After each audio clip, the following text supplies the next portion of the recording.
Hello, good morning everyone. Welcome to this new series of videos about creating trading signal entries. Today we are going to review the oscillators. Between the most used we have the stochastics. This is the one I most use. We have two stochastics. One which on NinjaTrader is called just stochastic, but this is the slow stochastic. We also have the stochastic fast, the RSI, and the MACD between the most used oscillators. The main use for an oscillator is to detect the trend and when a market is overbought or oversold. So we can create a trend filter or an entry signal. It is very important that we know how each of these indicators works. On the case of the MACD, this has not absolute values. Let's put it at the top of the chart. The value of the MACD is the difference between two moving averages. As we saw on a different video, I used two moving averages to know the trend and if we were on sideways mode. We are looking at the 12 and the 26, and the result, the difference, is the green line. To have a better idea, let's put a smooth in 1, so we only see the MACD. The value of that MACD, the result, is the difference in price between the two moving averages. This is what I did on the other video. So when that difference was bigger than a positive threshold, then I was in trend mode, in long mode, and when it was below a negative threshold, we had a negative trend.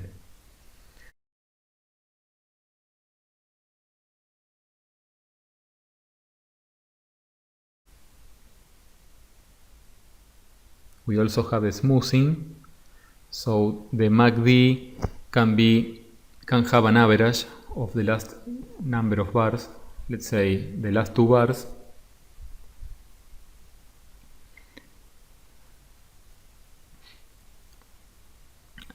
and now we have the MACD and the average of the last two bars of that line. When we have a cross, then we have a signal. We don't have overbought or oversold areas because the values are not fixed, because it depends on the price.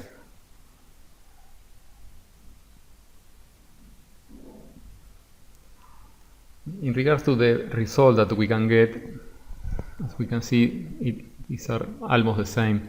If we use a very fast moving average for the MACD, we can see that we get almost the same pattern. This is the difference between two very fast moving averages, S3 and S4. And we get almost the same than Stochastics or RSI.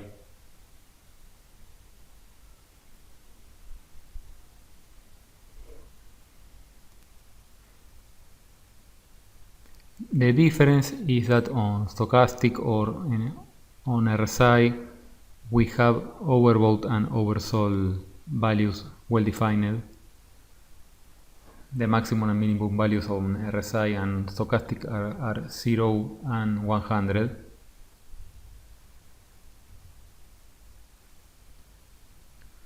For today's example we are going to use the Stochastic, so let's remove the MACD.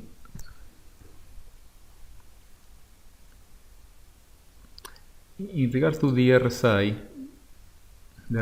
has two parameters.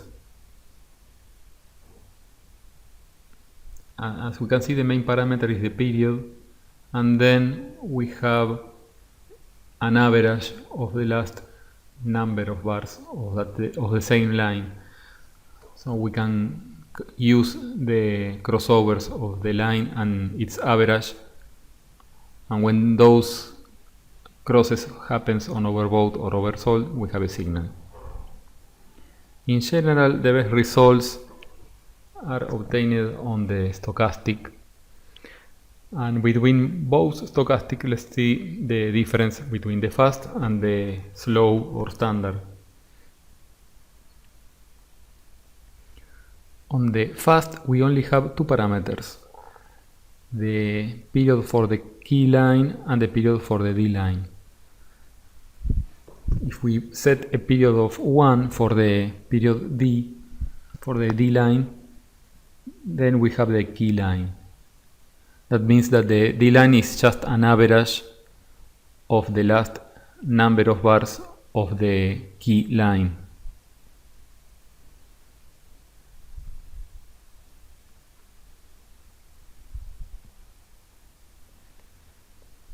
We can use the same approach when we have a cross on overbought or on oversold, then we have an entry signal.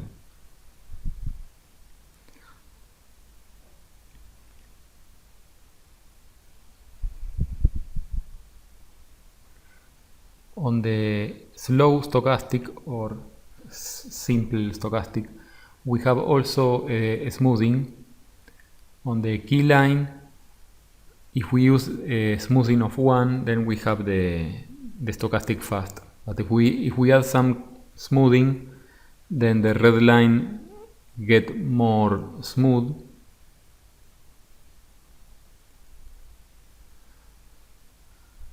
So we get a smoothing on the key line. And finally, the D line is an average of the smoothed key line. So it is the same of the fast stochastic, but with a smoothing in the middle. So right now let's use the stochastic, the slow stochastic, and let's see some parameters. As we can see, when the market is making a top, the key line is on the overbought. When it is making a low, we are on the oversold. So fine-tuning the numbers,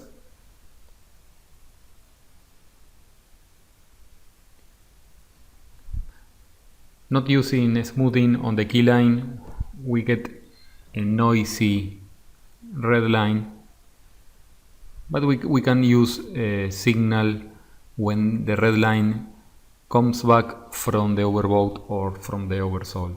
But if we use an average and on the D line use a not so delayed line like this, let's say 2 or 3 bars, this is the best result that we can get. 2 is the minimum that we can use, because using 1 we overlap both lines.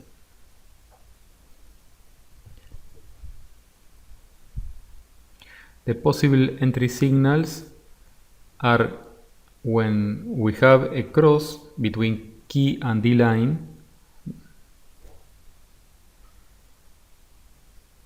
and when that happens on the overbought, and also the red line is sloping down. For a long entry, we look for a cross to the upside, the red line crossing above the blue line, happening below the oversold, and with positive slope.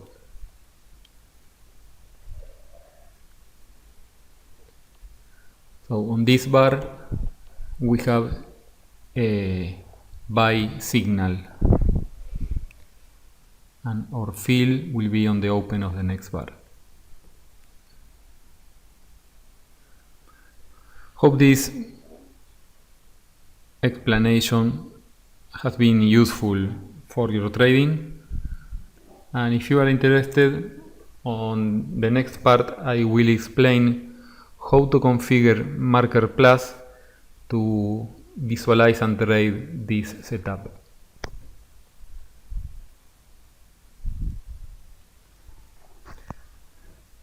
What we need to create any setup on markers is using the copy indicator to copy all the lines that we need. So we copy the red line and the blue line with the copy indicator. To copy the key line with these settings 2, 5 and 3, I will use the name line key, and on input series we put the stochastics with the same settings.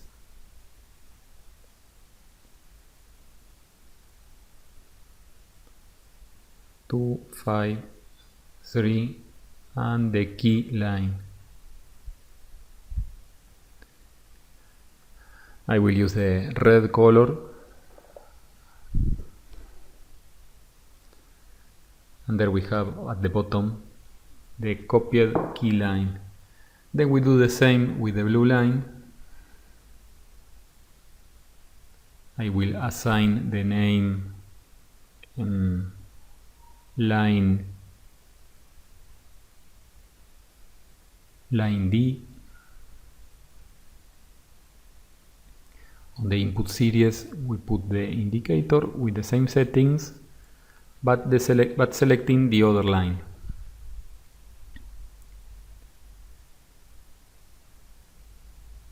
Settings were 2, 5 and 3. The D line in color blue, and if we overlap the lines we see that we get the same two lines. The next that we need is to have the crossovers. For that we use the crossover indicator. The crossover indicator has two uses. It measures distance between two lines and put that value into a variable. The two lines are line K versus line D, and the result I will call it difference. It is also painting the crosses to the upside and crosses to the downside. Let's see how this works. And we can see we have a long, a short, crossovers to the upside are longs, crossovers to the downsides are short. So now we can remove the original stochastic because we don't need it anymore. This is the histogram. It shows the distance between the two lines. When that distance is big and positive, we have an uptrend, and with this big and negative, we have a downtrend.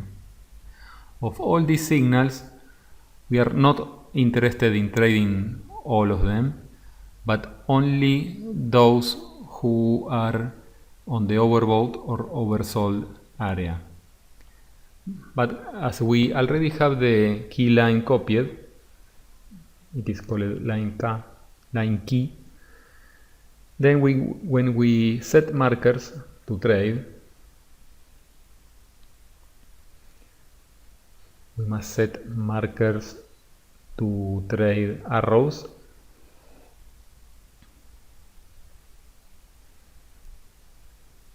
With the same colors,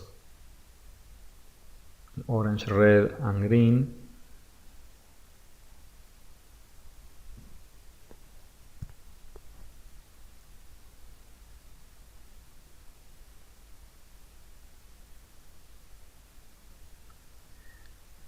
we must also set the filters. So on the auxiliary plot filters, we set this to enable, and the filter for longs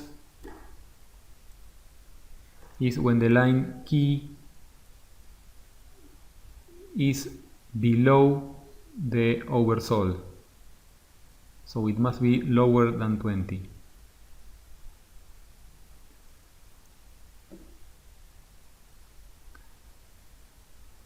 So its maximum value must be 20 because it must be lower than 20. For shorts, I want the key line over 80. So it must have a minimum of 80.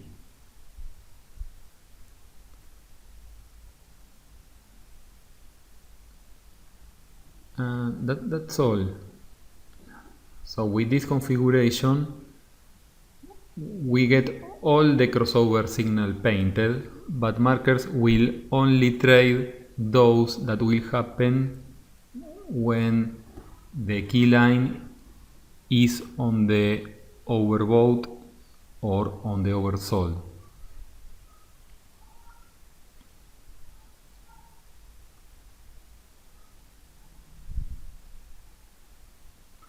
In the following section, we will see how this works on market replay.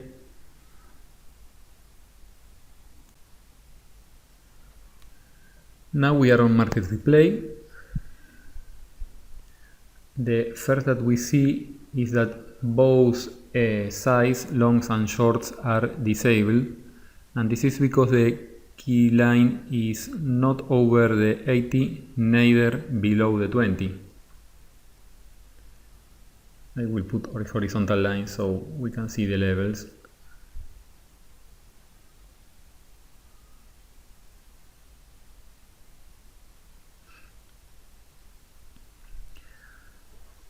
In the meanwhile, we are not over 80, it is not going to sell, and while we are not below 20, it is not going to buy.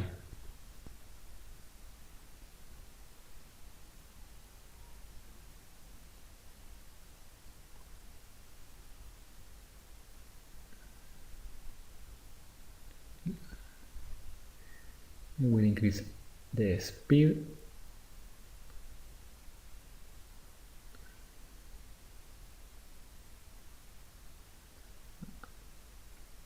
Need to enable longs and shorts.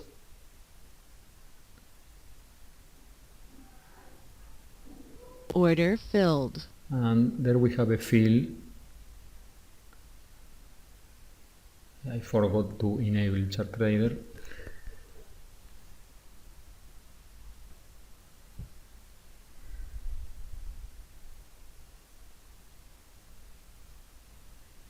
It is painting a lot of signals, so we need to fix something. It is working on intrabar mode. So while the current bar is painting, each time the red line crosses above or below the blue line, we get a signal painted during the same bar. So we need to correct this. So we set the crossover detection to work only at bar close.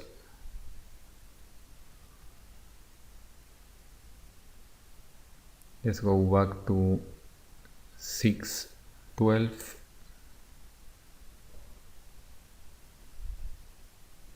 Order cancelled.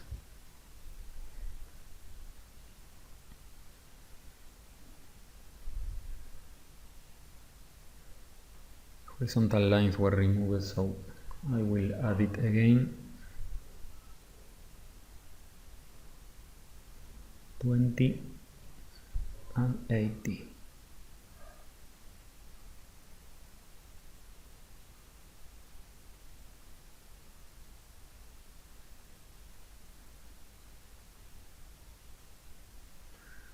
I will increase the speed. Order so now we have a cross to the upside, a long signal with a fill,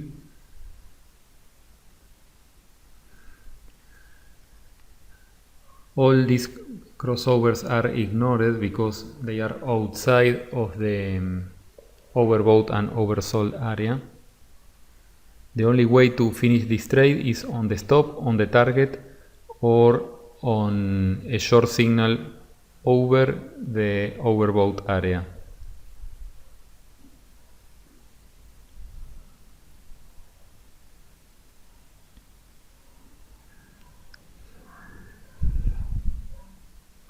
Maybe this is not the best example. Maybe we need to use smaller targets or different settings. If we get a crossover on the upside, then the position is closed and reversed. But currently, all the crossovers don't have the key line over the overbought area, because on the conditions I placed that the key line must be after the cross over the key line.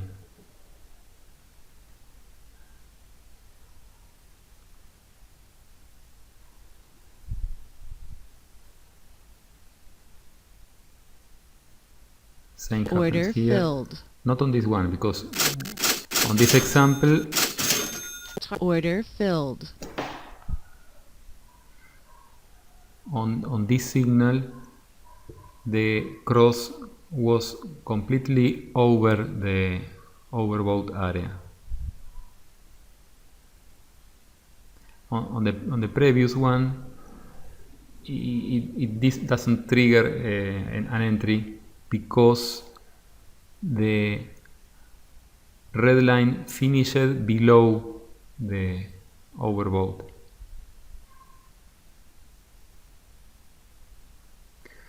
We have several options to change the sensibility. We can move the thresholds, or instead of using the red line, we can use the blue line, the D line. We can check that the D line is over the overbought. For example, on this case, the blue line before and after the cross is over the overbought. So using the D line, that could be a short signal.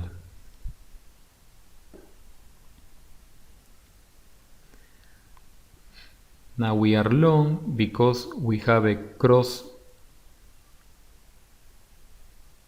The red line before and after crossing the blue line is below the oversold.